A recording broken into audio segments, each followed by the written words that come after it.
প্ৰথম লোকসভাৰ প্ৰথম কাৰ্যসূচীতে বিৰোধী ফেল মানে ফেল টোটেলি ফেল তেওঁলোকে যিটো আশা কৰিছিলে আশাটো নিৰাশা হ'ল আশাটো বানপানীতকৈ বেয়া হ'ল তেওঁলোকে গণতান্ত্ৰিক ব্যৱস্থাক সন্মান নকৰে কংগ্ৰেছ আৰু তেওঁলোকৰ এলায়েন্স পাৰ্টিসকলে আজি নকৰাৰ প্ৰমাণ হ'ল 49 বছৰ হ'ল যে 1975 চনৰ 25 জুন নিশা তেতিয়াৰ তদানীন্তন প্ৰধানমন্ত্ৰী প্ৰয়াত ইন্দিৰা গান্ধী ডাঙৰীয়ানীয়ে দেশত জৰুৰীকালীন অৱস্থা ঘোষণা কৰিছিল ভাৰতবৰ্ষ হৈছে গণতন্ত্ৰৰ মন্দিৰ গণতন্ত্ৰৰ মা বুলি কোৱা হয় মাতৃভূমি বুলি কোৱা হয় আৰু এই গণতান্ত্ৰিক প্ৰক্ৰিয়াক নেছাত কৰিছিলে আৰু স্বৈৰাচ্চাৰী শাসন চলোৱাৰ যি প্ৰমাণ কংগ্ৰেছ দলে দাঙি ধৰিছিল সেয়া আজিও আমাৰ কাৰণে অতীত হোৱা নাই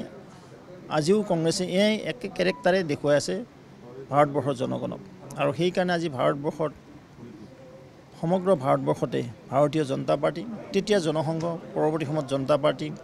আৰু 1980 চনৰ 6 এপ্ৰিলৰ পিছত ভাৰতীয় জনতা পাৰ্টি 25 জুনৰ যি ঘটনা আমি কলা দিৱস হিচাপে পালন কৰি আহিছোঁ আজিও আমাৰ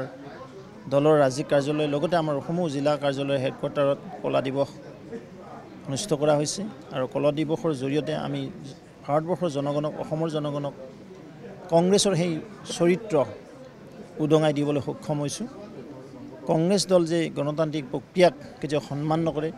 আৰু তেওঁলোকৰ মুখেৰে কয় ইনটলাৰেন্স অসহিষ্ণুতা বুলি কয়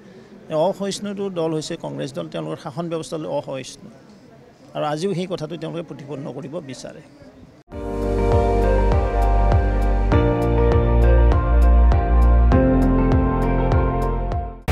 আপুনি চাই আছে ND24 সৰ্বশ্ৰেষ্ঠ নহয় সৰ্বোত্তমৰ দৌৰ